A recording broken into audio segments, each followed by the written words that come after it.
बिल्लाहि मिनश्शैतानिर्रजीम बिस्मिल्लाहिर्रहमानिर्रहीम। ऐं यादि रखो त असां तव्हांखे हुकुम कयो त हुन साम्हूं वारे शहर में फ़तह करे घिड़ी पओ ऐं जीअं वणेव तीअं मज़े सां खाओ पीओ ऐं ख़ुशि ज़िंदगी गुज़ारियो, पर दरवाज़े खां अंदरि घिरण वक़्तु अलाह जे हुज़ूर में झुकी वञो ऐं बख़्शिश घुरंदा ऐं इस्तग़फ़ार चवंदा हलिजो। जेकॾहिं ईअं कंदव त असां तव्हांजो ख़ताऊं माफ़ करे छॾींदासीं ऐं पंहिंजे क़ानून मुताबिक़ नेक अमल इंसाननि जे अमलनि में बरकत ॾींदासीं ऐं उन्हनि जे अजुर में वाधारो कंदासीं।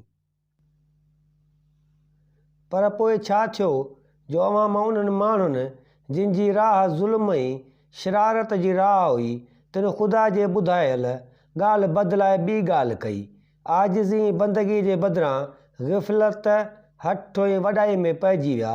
नतीजो हीउ निकितो जो असां ज़ालिमनि ते आसमान मां अज़ाब नाज़ुल कयो, हुन करे जो हू बेफ़रमानी कंदा हुआ।